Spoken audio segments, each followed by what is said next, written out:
everyone, how are you all? I hope you're fine. This is Muskan Pervez. Welcome you all on your own YouTube channel Be Prudent. तो हमारी computer IT 402 की series जो है already खत्म हो चुकी है। कल उसका लास्ट वीडियो जो है 23 अप्रैल को शेड्यूल कर दिया है मैंने, जो कि आपको देखने को मिलेगा। उसके बाद एज आई प्रॉमिस कि आपको क्लास 9 के सारे सब्जेक्ट्स के लेक्चर 1 बाय 1 मिलेंगे। तो आज हम स्टार्ट करने वाले cell the unit of life, जिसको न्यू एनसीईआरटी के बुक से पढ़ाने के लिए मैं तो बहुत ज्यादा एक्साइटेड हूँ। तो आपके लिए एडवाइस है कि पेन कॉपी लेके साथ में बैठिए और पॉज करके नोट्स साथ साथ लिखते रहिए ताकि आपको अच्छे से समझ में आ जाए। विदाउट वेस्टिंग एनी टाइम चलिए वीडियो को स्टार्ट करते हैं। मेरे पास अभी बुक अवेलेबल नहीं है, तो मेरे पास पीडीएफ अवेलेबल है। अब मैं बुक का वेट नहीं कर सकती थी, इसलिए पीडीएफ से पढ़ाना शुरू किया है। आपको यहाँ पे स्क्रीन पे दिख जाएगा कि मैं क्या पढ़ा रही हूँ। So cell the building block of life. आखिर इसको बिल्डिंग ब्लॉक ऑफ लाइफ क्यों कहा गया है? जैसे एक एक ईंट को जोड़ के हमारी घर बनती है, एक इमारत तैयार होती है, वैसे ही एक एक सेल को जोड़ के हमारी पूरी बॉडी बनती है। इसलिए सेल जो है वो बिल्डिंग ब्लॉक ऑफ लाइफ है। ठीक है, सेल्स ग्रुप ऑफ सेल्स को मिला के बनते हैं, टिश्यू ग्रुप ऑफ टिश्यू को मिला के बनते हैं, ऑर्गन ग्रुप ऑफ ऑर्गन को मिला के बनता है ऑर्गन सिस्टम, एंड देन एक कंप्लीट ऑर्गेनिज्म बनता है। It is widely accepted among the scientific community that life originate in water. Scientific community के द्वारा इस चीज को widely accept किया गया है कि जो लाइफ की शुरुआत हुई थी वो पानी से ओरिजिनेट हुई थी। कुछ रिसर्चर्स का मानना ये भी है कि छोटे छोटे पुल के चेंजिंग इन्वायरमेंट से वो जो लाइफ की थी शुरुआत हुई थी, ना कि बड़े ओशियन से शुरुआत हुई थी, है ना। Hot spring are example of such environment, और हॉट स्प्रिंग जो है इस चीज का एक एग्जाम्पल है आपका। इंडिया में hot spring of Puga valley in Ladakh maintain very high temperature. कह रहा है कि इंडिया में अगर हम हॉट स्प्रिंग की बात करें तो जो पुगा वैली है लद्दाख में, वो मेंटेन करता है बहुत ज्यादा high temperature. Even the cold climatic condition में भी, अगर ठंडी का मौसम है उस समय पे भी ये बॉइलिंग पॉइंट ऑफ वाटर के जैसे टेम्परेचर को मेंटेन करता है वो। These environmental conditions seem to be similar to those of early Earth about 3.5 billion year ago. और ये environmental condition सेम वैसा ही साउंड करता है जैसे 3.5 million year पहले किया करता था। These organisms live in hot spring are mostly heat loving bacteria, और ऐसे हीट वाले इन्वायरमेंट में हीट लविंग बैक्टीरिया ही होते हैं जिनको हम कहते हैं थर्मोफाइल्स। क्या कहते हैं? थर्मोफाइल्स। सो ये point to be noted in your notes. Thermophile जो कि यूनिसेलर होते हैं। सो थर्मोफाइल कैसे ऑर्गेनिज्म होते हैं? ऐसे ऑर्गेनिज्म जो एक्सट्रीमली हॉट इन्वायरमेंट में रहते हैं उनको हम थर्मोफाइल्स बोलते हैं, और जो थर्मोफाइल्स होते हैं वो यूनिसेलुलर होते हैं। Scientist from the Birbal Sahni institute of palaeo science Lucknow studied these hot spring are found that calcium carbonate form rapidly around them. एक बिरबल सिनानी इंस्टीट्यूट लखनऊ के जो साइंटिस्ट है उन्होंने पढ़ा कि ये हॉट स्प्रिंग जो है इनके बॉडी के आसपास, मतलब इनके बॉडी के आसपास जो कैल्शियम कार्बोनेट की लेयर पाई जाती है जो कि रैपिडली बनते रहता है। दिस डिपॉजिट में have protect early organic molecules from harmful radiation and extreme condition. और ये जो लेयर होती है वो ऑर्गेनिज्म को हार्मफुल रेडिएशन और एक्सट्रीम कंडीशन से बचाती है और एक प्रोटेक्टिव मेम्ब्रेन बनने के फॉर्मेशन में उनको हेल्प करती है। The barrier that define a cell, और एक बैरियर बनाती है जिसको शायद हम सेल की तरह डिफाइन करते हैं। All living organism are made up of cell. जितने भी लिविंग ऑर्गेनिज्म है वो सब किस चीज से बने हैं? सेल से बने हैं। सेल रिप्रेजेंट करता है एक इंसान के बॉडी में बेसिक यूनिट को, यानी मैंने आपको वीडियो स्टार्ट होने से पहले ही बताया था कि सेल जो है वो बेसिक यूनिट ऑफ लाइफ है। Some organisms such as bacteria, yeast contain only one cell, while other like plant, fish, bird और human are made up of million cell। कह रहे कुछ ऑर्गेनिज्म होते हैं जैसे यीस्ट हो गया, बैक्टीरिया हो गया, अमीबा हो गया, वो सिर्फ सिंगल सेल से बने हुए होते हैं, जबकि प्लांट्स, एनिमल्स, बर्ड्स और ह्यूमंस ये मल्टी सेलर ऑर्गेनिज्म होते हैं, बहुत सारे सेल से मिलकर बने होते हैं। A group of similar cell performing similar function form tissue. और ग्रुप ऑफ सेल्स को जो सिमिलर फंक्शन करते हैं उनको जब हम टुगेदर करते हैं, जब एक साथ करते हैं तो वो फॉर्मेशन करते हैं टिश्यू का। और डिफरेंट टिश्यू जब ऑर्गेनाइज होते हैं तो वो फॉर्म करते हैं ऑर्गन का। डिफरेंट ऑर्गन जब ऑर्गेनाइज होते हैं तो ऑर्गन सिस्टम फॉर्म करते हैं, और ऑर्गन सिस्टम बन के बनता है एक कंप्लीट ऑर्गेनिज्म, जो कि मैंने आपको पहले ही बता चुका है।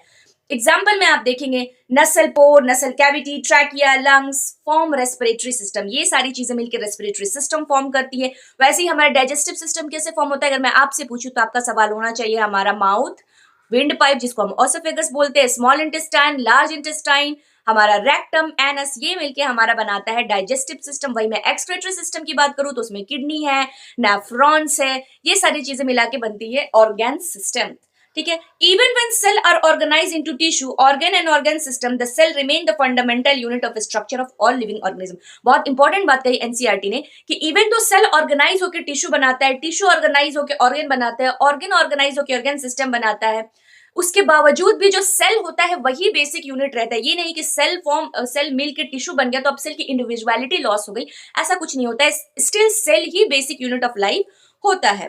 This makes us wonder how such tiny cell perform so many different activities. और यही चीजें तो हमें आश्चर्य में डाल देती है कि एक सिंगल सेल इतनी सारी डिफरेंट डिफरेंट एक्टिविटीज आखिर कैसे कर लेता है, उनके कंपोनेंट्स क्या होते हैं सेल के, कैसे सेल एक दूसरे से कम्युनिकेट करते हैं, क्या सेल हमेशा के लिए जिंदा रहते हैं या सेल मर भी जाते हैं। तो इस चैप्टर में हम इन सारे फैंटास्टिक क्वेश्चंस को, फैसिनेट क्वेश्चन को, ऐसे क्वेश्चन जो हमारे माइंड में सीधा जाकर ट्रिगर करते हैं, इनको हम करने वाले एक्सप्लोर। एज ये बुक का नाम है एक्सप्लोरेशन, तो एक्सप्लोर करेंगे हम। और ये एनसीईआरटी बुक मुझे काफी पसंद आ रही है बिकॉज इसमें कुछ इन डेप्थ दिया हुआ है। आपको रेफरेंस बुक पढ़ने की तो बिल्कुल जरूरत नहीं है बेटा, जस्ट नोट्स मतलब कॉपी निकालिए और नोट्स बनाना शुरू कीजिए। नेक्स्ट टॉपिक है हमारा how to study cell. Cell को कैसे पढ़े, किसी भी चीज के बारे में जानना बहुत ज्यादा जरूरी है और साइंस एज एक्सप्लोरेशन कह रहा है तो आपको इन डेप्थ नॉलेज होनी चाहिए कि सेल क्या है, लाइसोसोम, राइबोसोम, इस सारी चीजें आपको मालूम होनी चाहिए। What do we call the ability of human eye to see two very close object at separate at distance. कह रहे हैं कि हम क्या कहेंगे उस ह्यूमन की उस एबिलिटी को जब वो दो चीजों को देखते हैं क्लोजली, सेपरेट और distinct. Imagine two tiny dot drawn on a piece of paper. Imagine कीजिए कि दो छोटे छोटे डॉट हमने एक पीस ऑफ पेपर पे ड्रॉ कर दिए। As the dot are move closer there comes a point at which they can no longer be seen as separated. कह रहे हैं कि अब उस पॉइंट को हम मिलाएं तो एक जगह ऐसा आएगा जहां पे वो दोनों सेपरेट लगेंगे ही नहीं, लगेगा कि वो दोनों एक ही है।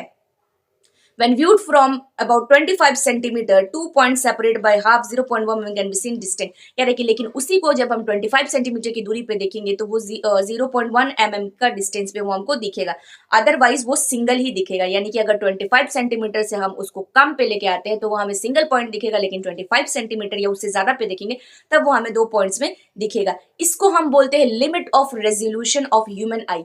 Limit of resolution of human आई। तो आपका क्वेश्चन पहले क्या था कि उस एबिलिटी को क्या बोलेंगे, तो उसका आंसर भी इसी में दे दिया है, limit of resolution of human आई, जो कि होता है 0.1 mm। क्या होता है 0.1 mm। कितनी इंफॉर्मेटिव वीडियो थी ना, जो कि पहले की एनसीईआरटी में ये सारी चीजें मिसिंग थी।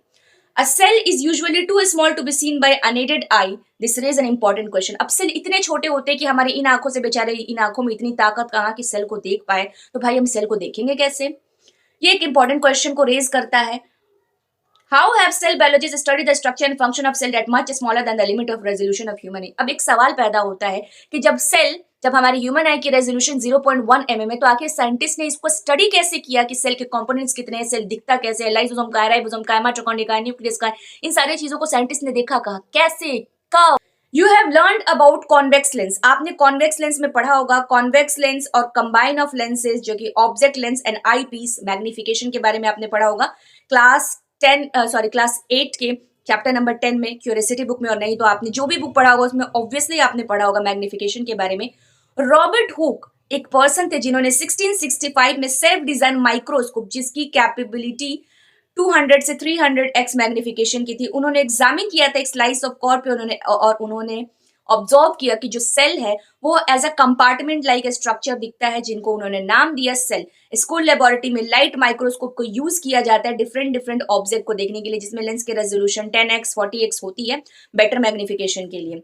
Explore different part of microscope in your school laboratory, use it observation. अब आपकी स्कूल लेबोरेटरी में जो भी माइक्रोस्कोप अवेलेबल है उनको एब्जॉर्ब कीजिए और स्टोमाटा का सेल या चीक सेल, अनियन सेल, किसी को तो एक्सप्लोर करके आप देखिए, आपको पता चल जाएगा।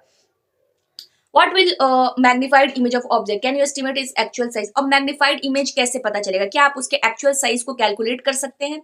उसके लिए यहाँ पे एक एक्टिविटी दी हुई है। Let us estimate the size of cell। चलिए सेल के साइज को एस्टिमेट करना है तो हम क्या करेंगे? Take a transparent ruler with millimetre marking. एक ट्रांसपेरेंट रूलर लेना है जिसमें मार्किंग मिलीमीटर में, नॉट इन सेंटीमीटर। ठीक है। Place the ruler on the stage of microscope, focus on its adjustment knob and observe diameter. अब उस रूलर को माइक्रोस्कोप के स्टेज के पास ले जाइए, उसके नॉब को एडजस्ट कीजिए और डायमीटर, सर्कुलर फील्ड के डायमीटर को आप ऑब्जर्व कीजिए आई पीस के थ्रू। ठीक है। ट्रांसपेरेंट लेके जाएंगे और स्टेज क्या होता है? स्टेज वो जगह होती है माइक्रोस्कोप पे जहां आप ऑब्जेक्ट को रखते हैं। आई पीस क्या होती है? वो जगह होती है जहां से आप देखते हैं। ठीक है। और आप ऑब्जर्व कीजिए उसके डायमीटर को। अब डायमीटर जो mm में है, सपोज डायमीटर अवेलेबल है आपका 5 mm का, इसका मतलब कि 5 में 1000 से जब आप मल्टीप्लाई करेंगे तो 5000 माइक्रोमीटर आ जाएगा आपका, क्योंकि वो तो मिलीमीटर में, अब हमको माइक्रोमीटर में कन्वर्ट करना है। अब रूलर को हटा दीजिए और वहां पे अनियन पील स्लाइड को स्टेज पे लेके जाइए। मैंने अभी बताया था चीक सेल या अनियन सेल का आप कर सकते हैं। फिर स्लाइड को फोकस कीजिए, काउंट कीजिए नंबर ऑफ सेल उस डायमीटर में, मतलब स्ट्रेट लाइन में कितना आ रहा है, और estimate the size of living cell. और ये फॉर्मूला जो मैं आपको बता रही हूँ, उस फॉर्मूले से आप उसकी साइज निकाल सकते हैं। Unit conversion 1 millimetre is equal to 1000 micrometre होता है, ये तो आपको पता चल गया। तो अगर आपको साइज निकालना है तो डायमीटर इन माइक्रोमीटर, ऊपर आप डायमीटर लिखेंगे कि कितना डायमीटर आपने देखा, और नीचे नंबर ऑफ सेल।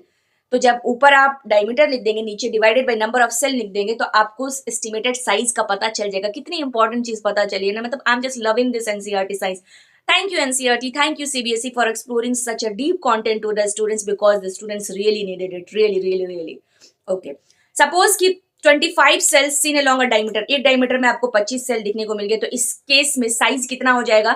तो 5000 डिवाइडेड बाई 25 अब जब करेंगे तो 2000 माइक्रोमीटर आपका साइज जो है आपको पता चल जाएगा। If the estimated size of onion peel is 200 micrometre, how much light microscope magnifying this cell? ये आपके सवाल है। तो total magnification of microscope light depends on magnification power of eye piece and object lens. कह रहा है कि जो मैग्निफिकेशन पावर होती है वो टोटली डिपेंड करती है कि आई पीस और ऑब्जेक्ट लेंस का मैग्नीफाइंग पावर कितना है। अगर दोनों आई पीस और ऑब्जेक्ट लेंस का मैग्नीफाइंग पावर 10x है तो टोटल मैग्निफिकेशन आपका 1000x हो जाएगा। इसका मतलब कि एस्टिमेटेड साइज जो साइज है अगर 200 माइक्रोमीटर का है तो वो आपको 100 गुना बड़ा दिखेगा। ठीक है, अगर आई पीस और मैंने क्या बताया ऑब्जेक्ट लेंस अगर दोनों 10x के हैं तो does a microscope allow us to see very small structure clearly, an essential tool for studying all cell। तो इससे साफ पता चल रहा है कि माइक्रोस्कोप कितना इंपॉर्टेंट टूल है जो हमें छोटी छोटी चीजों को पढ़ने में मदद कर रहा है जो हम अपनी इन आंखों से नहीं देख सकते। Over the year scientist have improve the microscope by improving its 3 main feature. जैसे जैसे दिन बढ़ते रहे, साल बढ़ते रहे, साइंटिस्ट ने अपने 3 फीचर्स को चेंज करके माइक्रोस्कोप में और ज्यादा तब्दीली की और ज्यादा उसको बेहतर बनाया।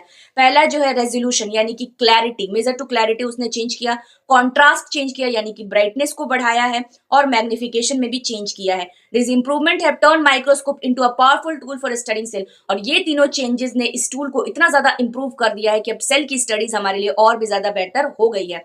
You can see a picture of lower surface of colocasia leaf under scanning microscope. ये जो पिक्चर आपको फिगर 2.4 में दिख रही है कोलोकेसिया लीफ की है जिसको इलेक्ट्रॉन माइक्रोस्कोप के अंदर स्कैन किया गया है और फिर उसका फोटो आपको दिखाया गया है। नेक्स्ट टॉपिक जो है स्ट्रक्चर ऑफ सेल है। We have learned that cell are organized into specialized tissue and organ and collectively perform special function। आपने अभी थोड़ी देर पहले पढ़ा कि सेल्स को जब हम ऑर्गेनाइज करते हैं तो वो टिश्यू बनता है, ऑर्गन बनता है और अलग अलग फंक्शंस को परफॉर्म करता है। पर this cell to function as unit they must be able to interact with one another with their surrounding. और सेल को अच्छी तरह से काम करने के लिए बहुत ज्यादा जरूरी है कि वो एक दूसरे से इंटरेक्ट करे और एक दूसरे को पहचाने, अपने सराउंडिंग में पहचाने। These interaction occur at cell boundary। और ये सारे इंटरेक्शन होंगे कहाँ पे? सेल की बाउंड्रीज पे होंगे जहां सब्सटेंसेस को इंटरनल एनवायरनमेंट से एक्सटर्नल एनवायरनमेंट में मूव करना होता है। Even single cell organism exchange material and response to their environment. Even अगर एक सिंगल सेल ऑर्गेनिज्म है, जैसे हम अमीबा की बात कर ले, वो भी अपने सराउंडिंग से चीजों को एक्सचेंज करता है, कम्युनिकेट करता है, इंटरेक्ट करता है। ठीक है, तो सबसे पहले हम बात करते हैं सेल मेम्ब्रेन की। The universal feature of cell, सारे सेल्स के यूनिवर्सल फीचर जो है वो है सेल मेम्ब्रेन। सेल मेम्ब्रेन एक थिन बाउंड्री होती है जो सेल के कंटेंट को बचा के रखती है और सेल को प्रोटेक्ट करके रखती है। इसको हम डिफाइन करते हैं, define the individuality of cell. ये सेल की इंडिविजुअलिटी को डिफाइन करते हैं। अगर ये लेयर नहीं होगा तो सेल एक दूसरे से पहचान में ही नहीं आएंगे, और इसको हम प्लाज्मा मेम्ब्रेन भी कहते हैं। The cell membrane is selectively permeable membrane. जो सेल मेम्ब्रेन होता है वो सेलेक्टिवली परमिएबल मेम्ब्रेन होता है। इसका मतलब कि ये कुछ सर्टेन मटेरियल को ही इन एंड आउट अलाउ करता है। You have learned how oxygen, आपने पढ़ा होगा कि हमारे लंग्स के अंदर कैसे ऑक्सीजन जाता है और कार्बन डाइऑक्साइड कैसे बाहर जाता है। How does the structure of cell membrane in the cell of alveoli control the movement of substance across it. कैसे एल्वेओली के स्ट्रक्चर को डिजाइन किया गया है कि वो ऑक्सीजन को अंदर लेता है, कार्बन डाइऑक्साइड को बाहर डिजाइन करता है। सेम उसी तरह हमारे प्लाज्मा मेम्ब्रेन का फंक्शन भी है। एक्टिविटीज को हम परफॉर्म कर लेते हैं। पहले स्टेप में कह रहा है with the help of kitchen knife carefully cut a potato into 2 piece of रफली इक्वल साइज। एक किचन में जो छुरी मौजूद होती है उसके मदद से आप एक आलू को 2 हिस्सों में काटिए। Measure and record initial weight of both piece of weighing balance. पहले दोनों का इनिशियल वेट आप मेजर कर लीजिए। Put one of the potato beaker in with plain water. अब एक स्लाइस आलू का जो आपने लिया उसको प्लेन वाटर में डालिए, दूसरे को शुगर सॉल्यूशन या सॉल्ट सॉल्यूशन वाले पानी में डाल दीजिए। Leave them undisturb for about 1 hour until notice visible change, और कम से कम दोनों को 1 घंटे के लिए छोड़ दीजिए जब तक आपको विजिबल चेंजेस देखने को ना मिले। Measure and record the final weight of each page, अब निकालिए और दोनों का फाइनल वेट को मेजर कीजिए। कैलकुलेट द डिफरेंस, अब डिफरेंस देखिए कि इनिशियल दोनों का वेट कितना था और फाइनल दोनों का वेट कितना है। आप क्या ऑब्जर्व करेंगे, आप मोस्ट प्रोबेबली यही ऑब्जर्व करेंगे कि बीकर ए पोटैटो जो था, पोटैटो पीस जो था वो स्वेल करेगा, और पोटैटो बीकर बी वाला था वो क्या करेगा, श्रिंक करेगा। इससे क्या पता चला आपको, इससे क्या इन्फॉर्मेशन आपके दिमाग में आया, क्या एक्सपेक्ट कर रहे हैं कि वेट में चेंजेस होने के कारण क्या है। The weight of potato piece in beaker है इंक्रीज, ए वाले बीकर में जो पोटैटो की साइज था वो इंक्रीज किया, जबकि दूसरे वाले में डिक्रीज किया। ये ऐसा क्यों हुआ, क्योंकि सेल मेम्ब्रेन ने अलाउ किया कुछ सर्टेन मटेरियल को ही in and out of the cell पानी में, लेकिन शुगर मॉलिक्यूल में उसने ऐसा नहीं किया, शुगर और सॉल्ट मॉलिक्यूल के साथ उसने ऐसा नहीं किया, जबकि वाटर के साथ उसने किया। वाटर मूव किया फ्रॉम जहां ज्यादा वाटर था वहां से वो मूव किया लेस वाटर की तरफ, यानी कि मीडियम में ज्यादा वाटर था और आलू के अंदर कम वाटर था, तो मीडियम से पानी गया कहाँ, आलू के अंदर, इसलिए आलू श्रिंक हुआ केस ए में।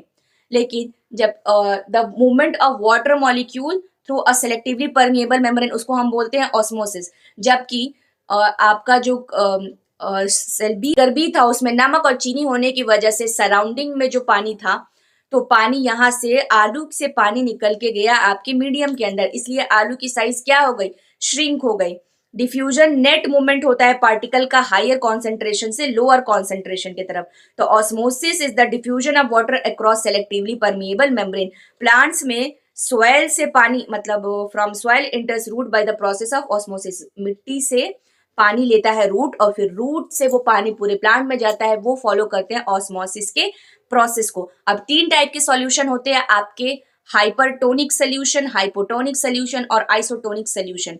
अगर आपके cell surrounding the medium, cell में अगर ज्यादा पानी है और मीडियम में आपके कम पानी है, तो पानी मीडियम सेल से मीडियम में जाएगा, इस केस में आपका सेल क्या हो जाएगा, जब सेल से मीडियम में पानी जाएगा तो इस केस में आपका सेल सिकुड़ जाएगा, जिसको हम बोलेंगे हाइपरटोनिक सोल्यूशन। अगर सराउंडिंग में ज्यादा पानी है और सेल में कम पानी है, तो सराउंडिंग से पानी जाएगा सेल के अंदर और सेल स्वेल हो जाएगा, जिसको हम बोलेंगे हाइपोटोनिक सोल्यूशन। और अगर आपके सेल में और मीडियम में exact amount, same amount of water है, तो पानी का ट्रांसफर, नेट मूवमेंट कहीं नहीं होगा, तो उस तरह के सोल्यूशन को हम बोलेंगे आइसोटोनिक सोल्यूशन। आई होप कि आपका आज का टॉपिक क्लियर है। कल हम लोग पढ़ेंगे, नेक्स्ट वीडियो में हम पढ़ेंगे फ्लूइड मोजाइक मॉडल के बारे में। तो आई होप आज की वीडियो आपको पसंद आई तो please like, subscribe and don't forget to comment. Thanks for watching.